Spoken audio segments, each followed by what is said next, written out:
At 3 in the morning, a vibration shook the silence of my bedroom. Not a ring, mind you. I'm too old for those jarring bells. A vibration soft and insistent, like a gnat buzzing right by your ear. My name is Agatha, and at 70 years old, sleep is a fickle friend. I fumbled for my reading glasses and my phone on the nightstand. It was a message from my daughter, Beatrice. I squinted at the glowing screen in the deep dark. Asterisk, Mom, I know you paid $280,000 for this house, but my mother-in-law, Eleanor, doesn't want you at Christmas dinner. I hope you understand. Asterisk, I read those words. Then I read them again. And a third time. Each one was a tiny pinprick to a heart that had thought it was too old to feel new kinds of hurt. I didn't answer. I just lay there, the weight of my 70 years pressing down on me.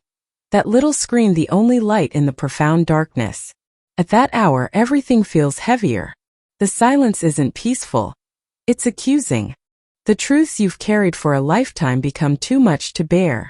I had paid $280,000, the bulk of my life savings, so my Beatrice and her husband Charles could have a proper home. A house with a big yard for the grandchildren I hoped for, with large windows to let the morning sun flood in. A house where apparently I was no longer welcome. I pushed myself up, my joints complaining as they always do. I didn't turn on the light.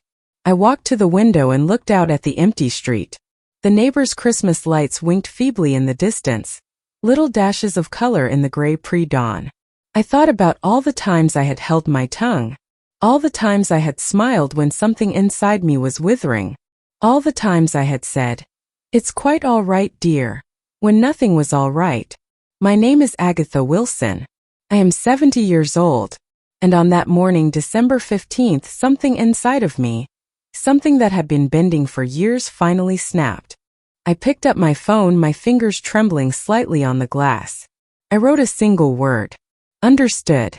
But what nobody knew, not my Beatrice, not her Charles, and certainly not that wretched Eleanor who had erased me from the Christmas table, was that the house was still in my name.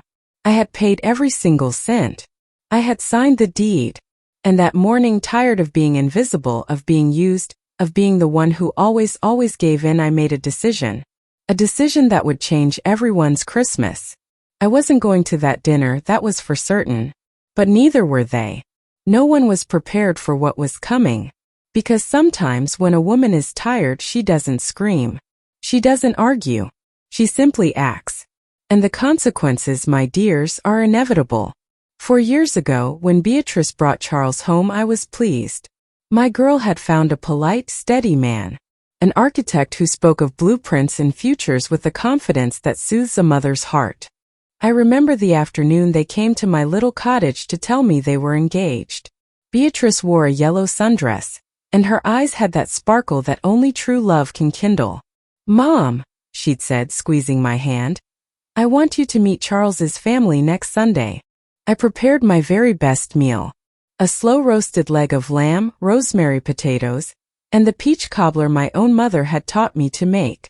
I set the table with the linen tablecloth I saved for special occasions. They arrived on time. Charles, his father, Arthur, and her. Eleanor. A tall woman with hair styled into perfect, unmoving waves. She wore a silk scarf and a smile that never quite reached her eyes. "A pleasure, Mrs. Wilson," she said, her handshake as cold as her demeanor. What a quaint home. Quaint. That word stuck with me.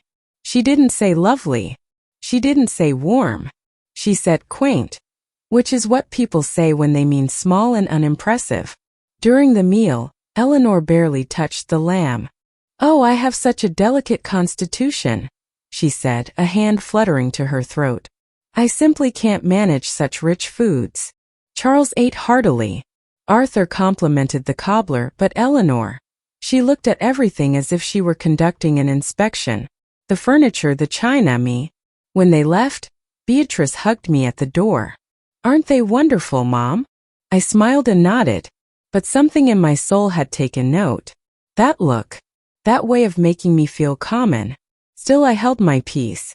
A mother does anything for her daughter's happiness, even if it means swallowing the first bitter signs of trouble. The wedding was beautiful. I paid for Beatrice's dress, a gorgeous, flowing design she'd found in a boutique. $3,000 I took from my savings without a second thought. Eleanor organized the reception in a grand hotel ballroom. Everything was flawless. White lilies, sparkling chandeliers, a cake that looked like a sculpture. But when it came time for the toasts, Charles only mentioned his parents.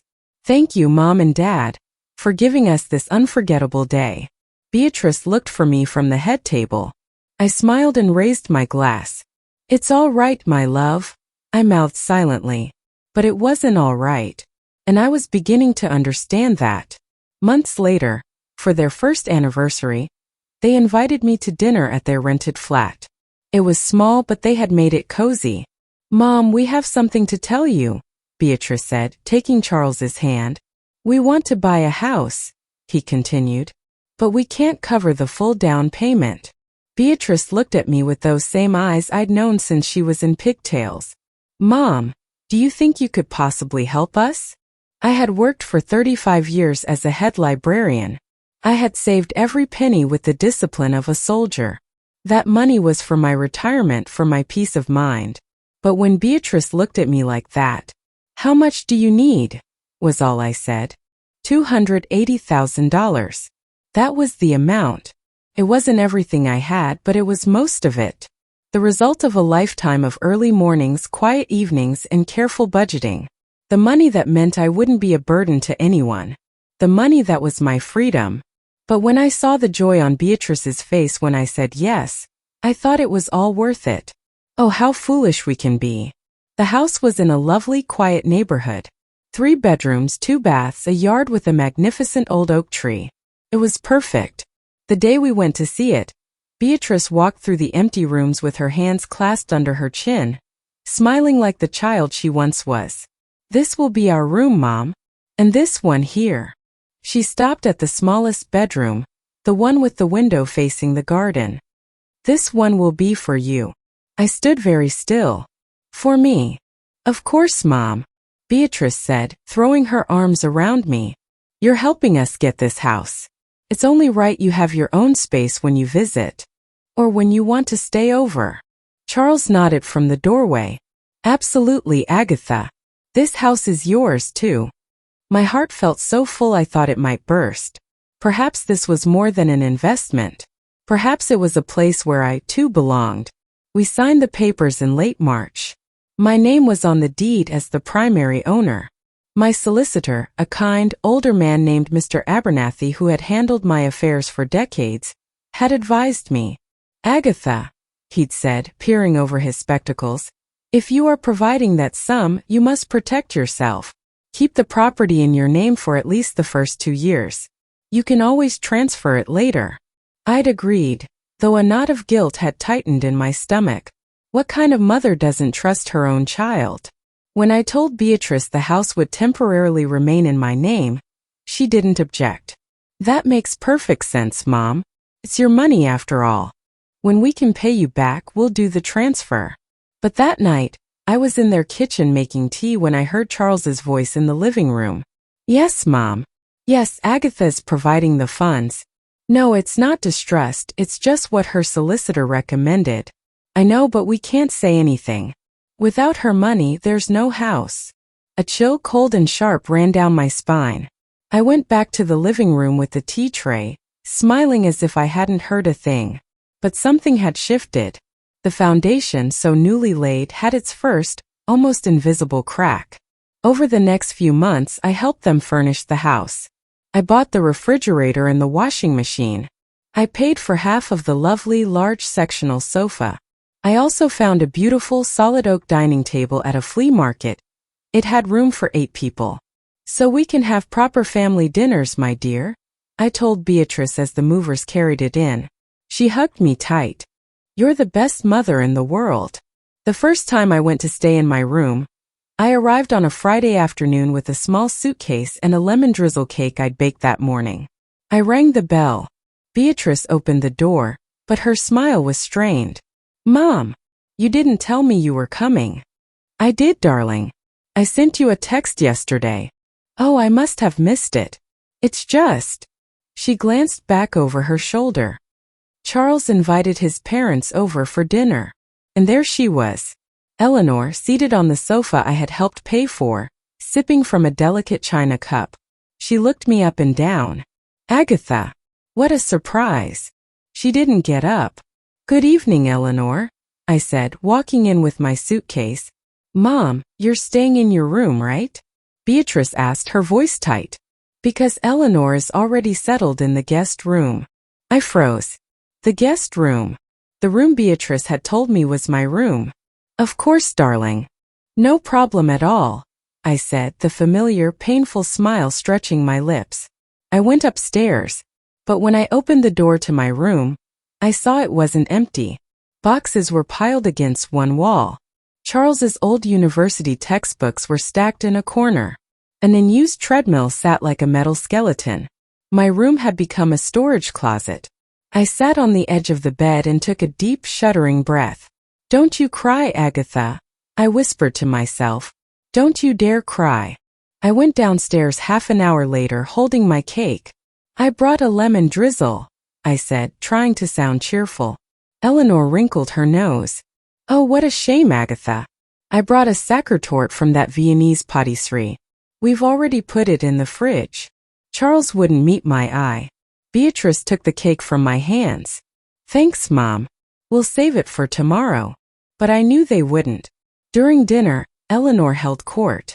She talked of her bridge club, her cruises, the exorbitant cost of, well, everything. Arthur nodded at her every word. Charles laughed in all the right places. Beatrice served the food in silence. And I was there, sitting at the table I had bought, in the house I had paid for, feeling more invisible than I ever had in my life. At one point, Eleanor gestured to the living room curtains. Beatrice, darling, those curtains are rather plain. I know a marvelous shop that sells imported Italian linens. I'll get you some for your birthday. Oh, Eleanor, you're too kind, Beatrice said. It's just that this house has so much potential, Eleanor continued. It just needs a few touches of refinement. Refinement. As if everything I had contributed was lacking. I stood up. Excuse me, I have a bit of a headache. I'm going to lie down. No one protested. I went back up to my room, lay on the comforter, and stared at the ceiling in silence. I didn't cry that night, but something inside me, something vital began to splinter. Something that, with time, could no longer be glued back together. Because you can endure many things, but feeling like a stranger in the very place you built, that hurts in a way that has no name. And the worst part was, it was only the beginning. The months that followed were a tapestry of small, subtle wounds. Wounds so slight I convinced myself I was being a sensitive old fool. But the ache, the constant dull ache, was real. Beatrice called less and less. We used to speak every other day, even if just for a few minutes. Now a week could go by. When I called, it often went to voicemail. When she did answer, she was always rushing. Mom, I'll call you later. I'm at the farmer's market with Eleanor. Mom can't talk now. We're meeting Charles's parents for brunch. Mom, I'll tell you later. We're going to Eleanor's to look at wallpaper samples. Eleanor. Always Eleanor. One Saturday I dared to ask, My dear, do we not do our Tuesday teas anymore? An uncomfortable silence stretched on the other end of the line. Oh, Mom. It's just that on Tuesdays Charles and I have started having dinner with his parents. It's a sort of tradition for them. I see, I said, though I didn't see at all. What if I joined you one Tuesday? Another silence. It's just. Eleanor is very particular about that, Mom. You know, it's her time with Charles. Her time with Charles. He was no longer just my daughter's husband. He was Eleanor's son, who just happened to be married to Beatrice. It's quite all right, darling. Don't trouble yourself, I said, my voice sounding thin and false even to my own ears. I hung up and sat in my quiet living room, looking at the photograph of Beatrice at her university graduation. She was 21, her cap slightly askew, holding her literature degree, beaming. I was beside her, my arm around her. She had told me, Mom, I owe all of this to you. When did that change? I decided to try harder. Perhaps I was the one pulling away. So I started bringing them meals. On Thursdays, I would cook something special and drop it off. A shepherd's pie, a hearty stew, a chicken pot pie. Dishes Beatrice had loved since she was a girl. The first few times, she accepted the containers with genuine pleasure. "Oh, Mom, thank you. It smells divine." But slowly, her enthusiasm waned. One afternoon, I arrived with a beef bourguignon that had simmered for 4 hours. Beatrice opened the door looking harried. "Mom, I told you, you don't need to go to all this trouble. I enjoy it, dear. And I know you're busy. This way you have a proper dinner. It's just, Eleanor brings us food too," she said, lowering her voice. "And the fridge is packed." I stood on the doorstep, the warm container in my hands. "Shall I take it back?" No, leave it. I'll make space." But I saw it in her eyes. My food, my effort, my love had become an inconvenience. I stepped inside to put the container in the kitchen. And there, in their refrigerator, I saw them. Elegant glass containers with handwritten labels. Eleanor's cocoa vin. Eleanor's salad niçoise. Eleanor's poached pears. My beef bourguignon, in its simple faded ceramic dish, looked drab and pathetic next to such presentation. "The stew looks lovely, Mom," Beatrice said from behind me. "Does it?" But her tone lacked conviction. I drove back to my cottage with a stone in my throat.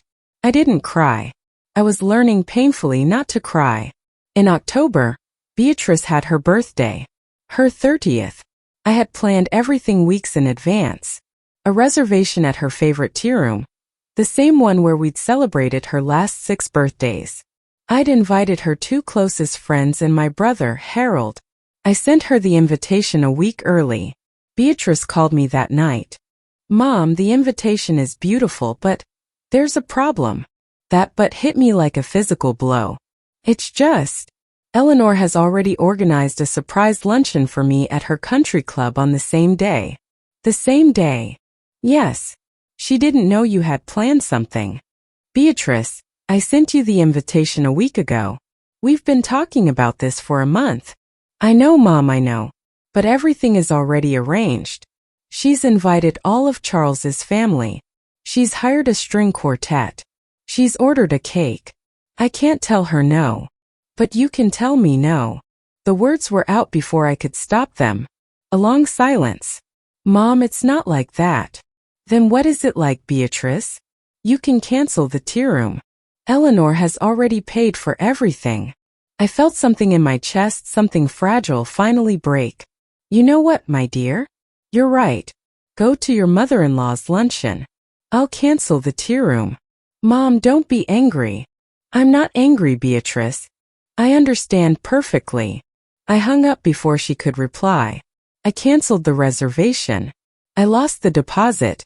I sent messages to Harold and Beatrice's friends. Luncheon canceled. Change of plans. That night, I sat at my own small dining table alone and took out the gift I had bought for Beatrice. A string of cultured pearls, simple and elegant.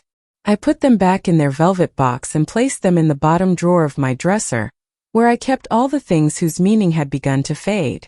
On Beatrice's birthday, she sent me a photo from the luncheon at the club. A long table draped in white linen, a towering cake, Charles with his arm around Beatrice, Eleanor posing beside them with a triumphant smile. The message read, "Wished you were here, Mom, but it was magical. Thanks for understanding." I replied, "Happy birthday, my darling. Love you always." I didn't mention the canceled tea room. I didn't mention the lost deposit. I didn't mention the pearls hidden in my drawer. Because that's what mothers do, isn't it? We swallow the pain. We smile. And we say everything is fine even when something inside of us is dying. November arrived, crisp and cold. Beatrice called me on a Wednesday evening. "Mom, do you have plans for Christmas?" My heart gave a little leap. Christmas. Our tradition. Ever since Beatrice was a little girl, we had spent Christmas Eve together. Baking mince pies, stuffing the turkey, listening to carols on the old wireless. It was our time. "Well, I assumed we'd spend it together as we always do," I said, trying to sound casual.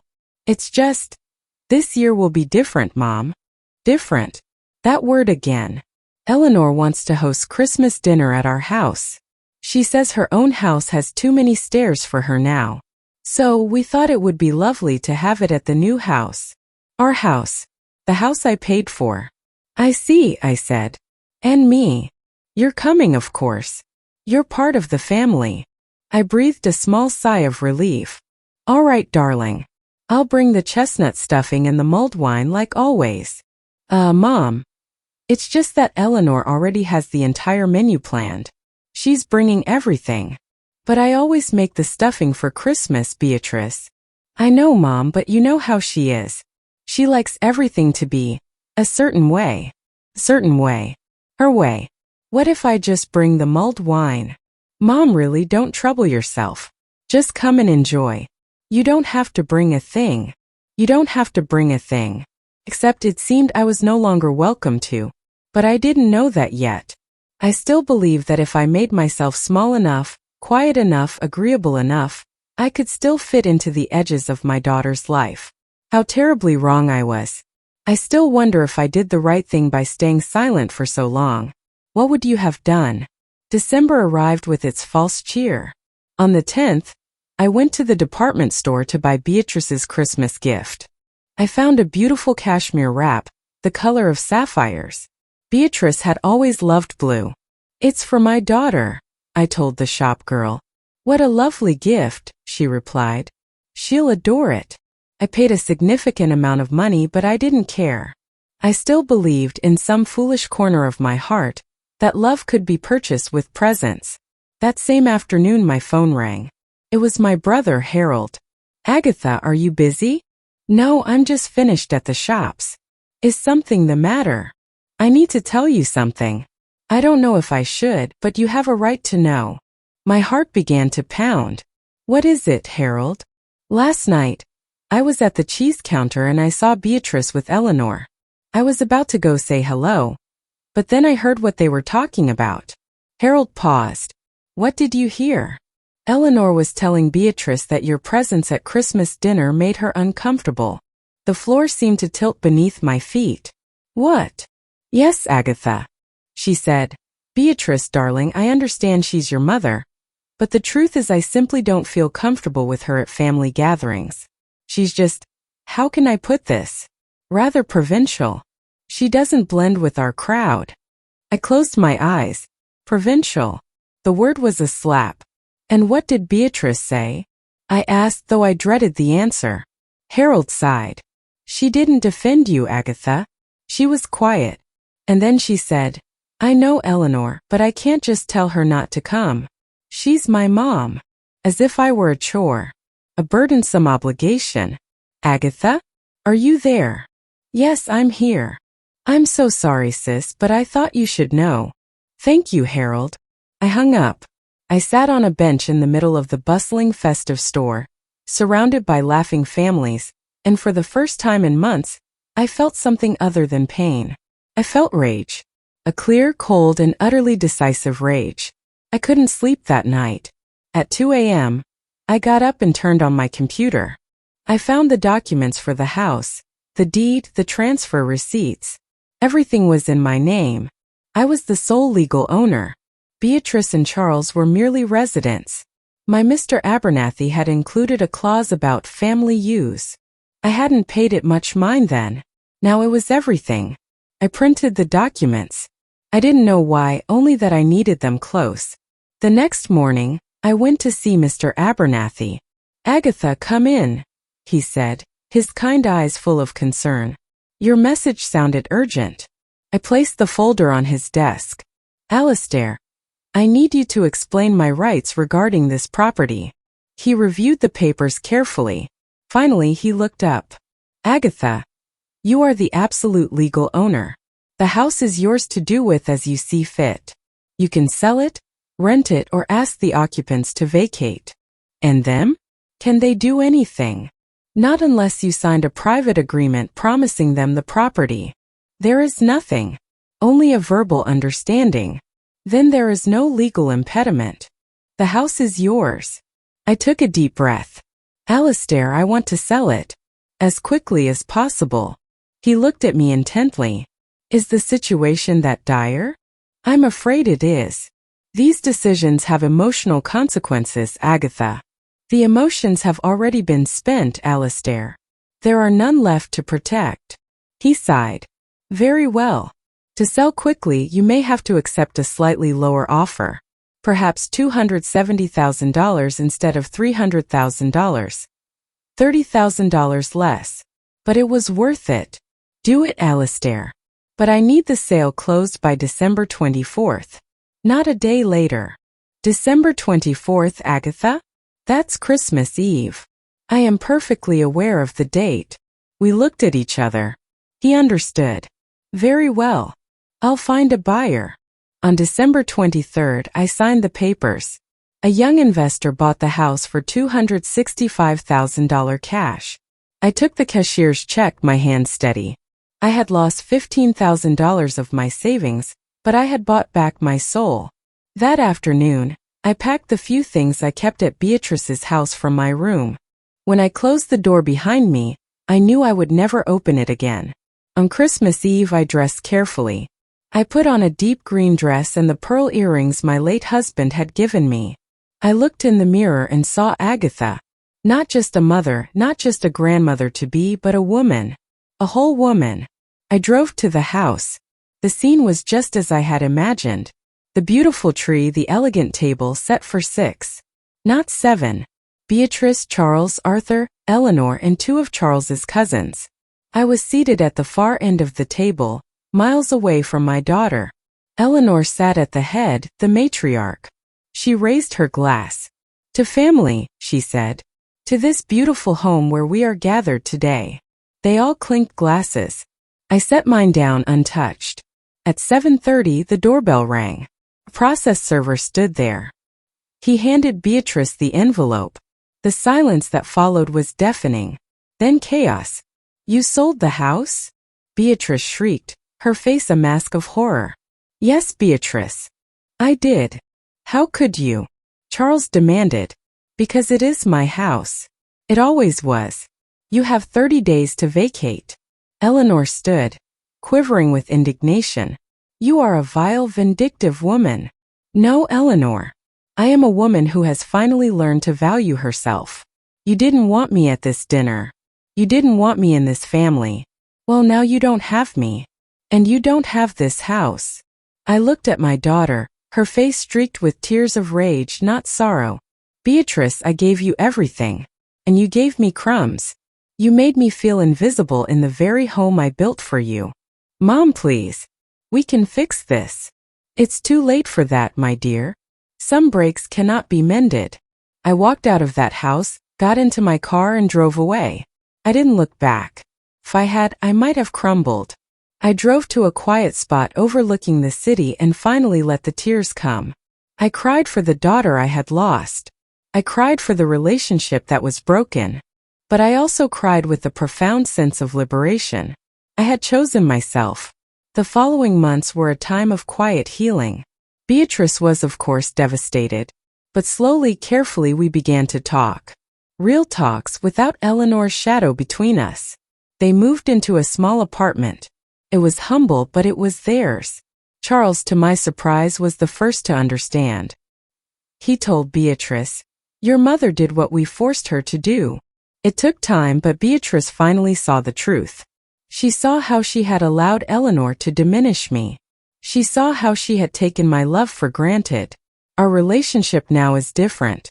It is not the relationship of a child and a doting mother.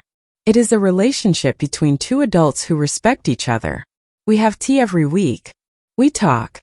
We listen. Eleanor, after a period of furious silence, eventually had to face the consequences of her behavior. She lost her control over Charles. She lost her privileged access. I heard through Harold that she had started seeing a therapist. People don't change overnight, but they can learn. A year after that fateful Christmas, Beatrice told me she was pregnant. I cried tears of pure, unadulterated joy. I am going to be a grandmother. Mom, she said, holding my hands, I want you to be a huge part of this baby's life. The grandmother I had. And I am. We have a second chance, built not on sacrifice and silence, but on mutual respect and honest love. Yesterday was Christmas. 2 years later, we gathered in their small apartment. The table was crowded. The dinner was simple. I brought my chestnut stuffing. This time everyone ate it. When Charles raised his glass, he said, "To Agatha, who taught us the hardest lesson of all, that love must include respect. Thank you for not letting us forget you." Even Eleanor, who was there, quieter, older, raised her glass. After dinner, Beatrice and I were in the kitchen. "Mom," she asked, "do you ever regret it? Selling the house?" I thought for a moment, drawing a plate. "No, my dear. I didn't lose money. I invested in something far more valuable." "In what?" "In my dignity, in my peace, and in the chance for us to find each other again properly." She hugged me then, and in that embrace, I felt every hurt finally begin to dissolve. Today I am 72. I paint watercolors. I have friends. I am a grandmother to a beautiful little boy named Arthur. My life is full. It is my own. If you are listening to this, if you see yourself in my story, I want you to know this. You are not a bad person for choosing yourself. You are not a bad mother for demanding respect. Love that requires you to erase yourself is not love. It is servitude. Don't make yourself small to fit in places that don't value you. Your value does not depend on how much you sacrifice. It exists simply because you do. Sometimes you have to lose everything to find yourself. And I can tell you from the other side, it is worth it. God bless you, my dear. Now go and live your life. All of it. The spring after the sale felt like the first true spring of my life. The world outside my cottage window was awash in color. Crocuses pushing through the cold earth, cherry trees bursting into frothy pink blossoms. And inside, a different kind of thaw was taking place. Beatrice's weekly visits became the anchor of my days. They were no longer rushed, guilt-laden obligations on her part, nor were they desperate, clinging attempts for connection on mine. They were simply Tuesdays. She would arrive around 10, often with a bag of fresh scones from the bakery she knew I loved. We would sit in my sun-drenched parlor, the French doors open to let in the gentle air, and we would talk. At first, the conversations were careful, skirting around the great chasm that had opened between us. We talked about the weather, her new job at a small publishing house, the book I was reading. But slowly the talks deepened. One Tuesday she put her teacup down with a soft clink and said, "Mom, I've been thinking about the lemon drizzle cake." I looked at her, my own cup paused halfway to my lips. "What about it, dear?" "The one you brought that first night." I never even had a slice. I let Eleanor's sacerdote take precedence. I think about that more than I think about the house sometimes. It was such a small thing, but it was everything, wasn't it? Tears pricked my eyes, not of sadness, but of a profound, quiet validation. Yes, Beatrice. It was everything. That was the beginning of the real healing. It wasn't in grand apologies or dramatic reconciliations, but in these small, painful recognitions. She was finally seeing the 1,000 paper cuts that had nearly bled me dry. In late April, an unexpected envelope arrived. The handwriting was sharp, angular, and unmistakably Eleanor's. My first instinct was to throw it in the bin unopened, but curiosity and a newfound sense of fortitude made me slice it open with my letter knife. "Dear Agatha," it began without preamble. "I am writing to you at Charles's suggestion, though I find the exercise distasteful. He seems to believe a gesture of civility is required. I am hosting a small garden party next Saturday to celebrate Arthur's birthday. You are of course invited. Sincerely, Eleanor." It wasn't an invitation. It was a summons, and a condescending one at that. The old Agatha would have felt a flutter of anxiety, would have agonized over what to wear, what to bring, how to make herself small and agreeable. The new Agatha felt only a cool detachment. I showed the letter to Beatrice that Tuesday. She read it and flushed with embarrassment. "Mom, you don't have to go. I'll tell her you're unwell." "I am perfectly well, darling," I said calmly. "And I shall reply perfectly well, too." I sat at my small writing desk and penned a response on my best cream-laid paper. "Dear Eleanor, thank you for thinking of me. However, I have prior commitments on Saturday and will be unable to attend. Please extend my best wishes to Arthur for a happy birthday. Yours, Agatha Wilson. It was polite. It was firm. It was a boundary neatly and elegantly drawn. When I showed Beatrice my reply, she stared at it for a long moment, then looked at me with something akin to awe. You just said no. Yes, I said. It is a remarkably powerful word. I recommend you try it sometime. A small wry smile touched her lips. I'm learning. The garden party came and went. Beatrice reported that it had been a stiff, formal affair, and that Eleanor had been unusually quiet. I think your no rattled her more than any argument ever could, Beatrice mused. She doesn't know how to handle someone who isn't trying to win her approval. A few weeks later, Charles called me. Not Beatrice. Charles. He asked if he could stop by. When he arrived, he looked nervous, standing on my doorstep with a pot of lavender.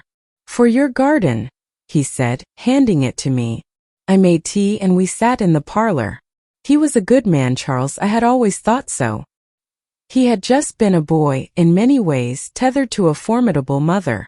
Agatha, he began, stirring his tea unnecessarily. I owe you a greater apology than I've given. I've been in therapy. It was Beatrice's idea, but I needed it. I remained silent, letting him find his words. I've spent my life trying to be the son my mother wanted, the perfect son. It meant living in a house that looked a certain way, having a career that sounded a certain way, marrying a woman who fit a certain mold. Beatrice fit the mold, but you were a loose thread. You represented something real, something she couldn't control. And I let her try to cut you out. I am so deeply sorry. His voice broke on the last word. I reached across the small table and placed my hand over his. Charles, thank you for telling me. I forgive you. And I meant it. His apology was not for my sake alone. It was for his own liberation. He was untethering himself, and in doing so, he was becoming the husband my daughter deserved. It was a perfect July afternoon when Beatrice and Charles came over together, their hands linked, their faces glowing with a secret they could barely contain. Mom, Beatrice said, her voice trembling with excitement. We have news. She didn't have to say it. I saw it in the radiance of her face, in the protective way Charles held her hand. My hand flew to my heart. Oh, my dear. We're going to have a baby, Charles said, his own smile wide and unreserved. The joy that flooded me was so pure, so overwhelming that for a moment I couldn't speak. I stood and opened my arms, and they both came into my embrace. We stood there, the three of us, in my sunny parlor, and we cried tears of happiness, of hope, of a future reborn. This changes everything, Beatrice whispered into my shoulder. No, my love, I said, pulling back to cup her face. This adds to everything. The good foundation we've been building? This is what we've been building it for. The small second bedroom in their apartment was transformed into a nursery. I offered to help tentatively, unsure if my taste would be deemed quaint once more. But Beatrice embraced my involvement. I want you to help me paint, Mom, she said. I don't want some designer nursery from a magazine. I want one made with love. So we painted. We chose a soft, buttery yellow. I, in my old trousers and a scarf tied over my hair, wielded a paint roller while Beatrice, in one of Charles's old shirts, carefully cut in around the windows. We laughed when we dripped paint on the drop cloth, and we talked for hours about names, about dreams, about the kind of parents they wanted to be. I found myself telling her stories about her own infancy, how her father would walk her for hours when she was colicky, how she'd had a peculiar fondness for mashed parsnips. She listened with a rapt attention she hadn't shown in years. We were not just painting a room. We were repainting the past, stroke by careful stroke. The pregnancy progressed, and as Beatrice's belly swelled, a subtle shift occurred in Eleanor. The Cold War thawed into a tense, but manageable armistice. She called Beatrice regularly, but the calls were no longer lists of instructions. They were questions. How are you feeling? Do you need anything? One afternoon in October, she appeared at my cottage door. I was so surprised I simply stood there for a moment. "Agatha," she said, her posture as rigid as ever, but her eyes held a new uncertainty. "Might I come in?" I led her to the parlor. She didn't comment on the quaintness of my home. Instead, her eyes fell on a watercolor I had painted of the old oak tree that used to be in the garden of the house. "That's quite good," she said, a note of genuine surprise in her voice. "Thank you," I replied. Saturday Beatrice tells me you've been very helpful," she began, struggling with the words. "With the nursery. It has been a joy." A long silence stretched between us. Then she said, "I was wrong." The words seemed to cost her a great effort. "About many things. But primarily I was wrong about you. I saw you as a threat. I see now that you are a constant." It was not a warm apology, but from Eleanor, it was a monumental admission. She was acknowledging my permanence in Beatrice's life, and more importantly, in the life of her unborn grandchild. "The baby will be lucky to have two grandmothers," I said, offering a piece of my own. She gave a tight, brief nod. "Indeed." Beatrice's friends, the ones from the cancelled birthday tea, insisted on throwing her a baby shower. They held it in the community room of their apartment building. It was a simple, joyful affair, filled with laughter and silly games. Both Eleanor and I were invited. I watched her navigate the room, so different from her usual elegant haunts. She was awkward at first, holding a paper plate of cake as if it were a foreign object. But when Beatrice began opening gifts, something softened in her. She had bought the most extravagant pram, a sleek silver-bodied thing that looked like it could navigate the surface of the moon. But when Beatrice opened my gift, a blanket I had knitted in soft, white wool, and a tiny hand-smocked christening gown that had been Beatrice's own, her reaction was different. She held the gown to her face, her eyes glistening. "Oh, Mom," she breathed. Eleanor watched the exchange, and for a fleeting moment, I saw not jealousy but understanding. She realized that money could buy the most expensive pram, but it couldn't buy the history, the love, the thread that connected generations. She finally saw what she was up against, and in seeing it, she stopped fighting. The final weeks of Beatrice's pregnancy were a time of suspended animation. We were all waiting. Charles was a bundle of nervous energy, constantly checking the hospital bag. I found a deep, surprising calm. I spent my days in my garden, tending to my roses, feeling a kinship with the cycle of life and waiting. Eleanor and I developed a fragile functional rapport. We communicated through Beatrice, careful, polite updates passing between our two separate worlds. We were like two distinct countries with a shared border, both invested in the prosperity of the land that lay between us. One evening Beatrice called me. "Mom, I'm scared." "I know, my love. Every mother is. Will I be a good mother?" "The fact that you are asking that question," I said, my voice thick with emotion, "is the surest sign that you already are." It came in the deep, quiet hours of a frosty November night. The phone's ring was no longer a sound of dread, but a trumpet of new beginnings. "Mom." Charles's voice was breathless, giddy with fear and excitement. "It's time. We're going to the hospital." I dressed with steady hands. I did not rush. This was their journey. My role was to wait, to be the steady shore for them to return to. I arrived at the hospital just as the dawn was breaking, painting the sky in streaks of rose and gold. I sat in the waiting room, not pacing but simply being. After a couple of hours, Eleanor arrived. She looked pale, her usual composure shattered. We looked at each other, two grandmothers in a sterile waiting room, and for the first time we were on exactly equal footing. "Would you like to sit?" I asked. She nodded and sat beside me. We didn't speak. We just waited together. When Charles finally emerged, he was weeping. But they were tears of a joy so profound it transfigured his face. "It's a boy," he choked out. "Beatrice is perfect. He's perfect." We were allowed in two at a time. Eleanor and I looked at each other. She gestured for me to go first. I walked into the room. Beatrice was exhausted, radiant, her face illuminated with a love I remembered so well, and in her arms a tiny swaddled bundle. "Mom," she whispered. This is your grandson, Arthur Harold. They had named him after his two grandfathers. I approached the bed, my eyes overflowing. I looked down at the tiny wrinkled face, the perfect little mouth, the shock of dark hair. I touched his minute hand with one finger, and his tiny fingers curled around it. Hello, little Arthur, I whispered. Your Granny Agatha is here. In that moment, every sacrifice, every tear, every moment of loneliness was redeemed. This was the meaning of it all. This pure, unbreakable bond. The first 3 months were a whirlwind of sleepless nights and overwhelming love. I did not intrude, but I made myself available. I would come over and simply hold the baby so Beatrice could shower or nap.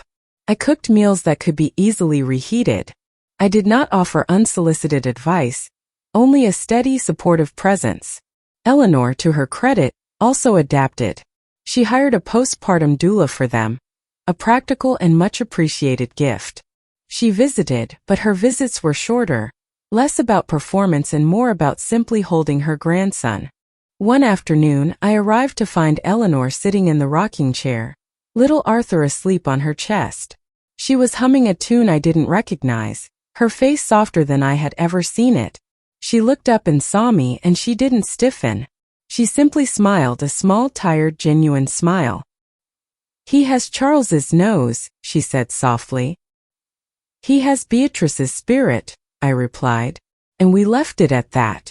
A year had passed. We gathered for Christmas in their small apartment, now filled with the joyful clutter of infancy. A bouncy chair in the corner, stuffed animals on the sofa. It was the same cast of characters as the previous disastrous Christmas. Beatrice, Charles, Arthur, Eleanor, Harold, and me. But the scene could not have been more different. The air was warm with laughter and the smell of roasting turkey and my chestnut stuffing, which had its proud place on the table. Little Arthur, now a chortling, curious 6-month-old, was the center of everyone's universe. He was passed from lap to lap, eliciting smiles from everyone, even Eleanor, who seemed to have shed a decade of stiffness. When we sat down to eat, the table was crowded. We were elbow to elbow. There was no head of the table. We were just a family, a slightly messy, patched together but loving family. Charles raised his glass. This year, he said, his eyes finding mine, then Beatrice's, then his mother's. I am thankful for second chances, for the strength to change, and for the love that held us together, even when we were doing our best to tear it apart. We all drank to that.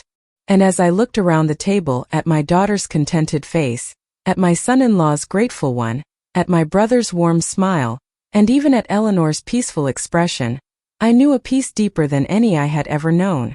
It is spring again. I am sitting in my garden, watching Beatrice play with Arthur on a blanket in the grass. He is trying to crawl, his little bottom wiggling in the air, making determined grunts. Beatrice is encouraging him, her voice full of love and laughter. I have my sketchbook on my lap. I am trying to capture them, the curve of Beatrice's cheek as she smiles down at her son, the chubby determination on Arthur's face. It's not a perfect drawing.